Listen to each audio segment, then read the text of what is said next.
Sa pagbabalik, idol, meron tayong katsuite, oil. Alam niyo naman siguro paano gawin at maglalagay tayo ng bawang sibuyas. Mix na natin yan. Napakarami, At may isang luto tayo na gagawin dito. May version, may style. Pag ganyan na siya, idol, lumabas na yung aroma at ganito na siya. Mayroon tayong natirang barbecue, hindi ginalaw, ginihimay-himay natin. At halo natin dito, Control nyo pa rin yung apoy. Lalagay tayo yung suka, dito galing, May idea na ba kayo kung anong gagawin natin? Soy sauce. A little bit. Dagdagan pa natin. Granules. Kalatin ito. Sashi. Wow, sarap. Silver Swan. Baka naman. Cracked black pepper.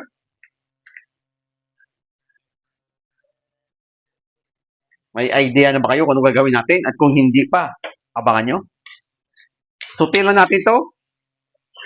At balikan natin, Pagkatapos niyan, a little bit of sugar. Para mag-balance sa niluluto natin, Yan, sana idol, okay na to siya.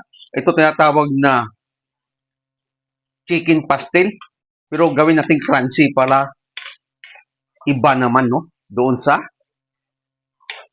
pastel natin. Kundi tatawagin natin yun na crunchy chicken pastel. Malutong. Lutuin pa natin na maigi yan. Yan na siya, idol. At ito lang gusto kong mangyari, Mayroon siyang crunchy. Ito yung pagkakaiba ng chicken pastel ko, idol. At sweetie ang gamit. Hindi ko gumamit ng turmeric. My style, my version, idol. Patayin ko ng apoy at habang tumatagal dyan, idol, umiinit pa dyan sa kawali. Saka natin ililipat doon sa lagayan. Kung hindi nyo pa nagawa ng ganitong style, idol, yung gamit at sweetie, hindi turmeric, napakasarap nito, idol.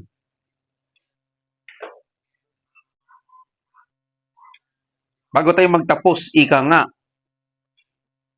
anong gagawin? Siyempre, tikiman time, mga idol. Sobrang init nito, Kunti lang.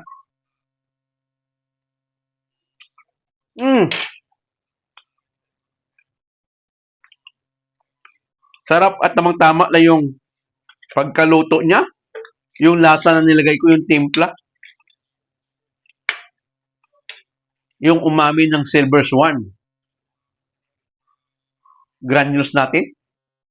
Na magic sarap. O wow sarap. Pwede na rin magic sarap kung wala kayo, At bago tayo magtapos, idol, huwag niyo kaligtaan na i-subscribe yung YouTube channel ko bilang suporta sa akin. At gusto natin tumulong sa nangangailangan balang araw. Yun po yung goal ko. Wala akong ibang goal kundi yun.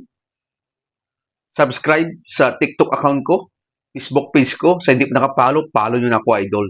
Yun lang mga idol at abangan nyo pa yung mga gagawin ko at ang lulutuin natin na mabilis at madali.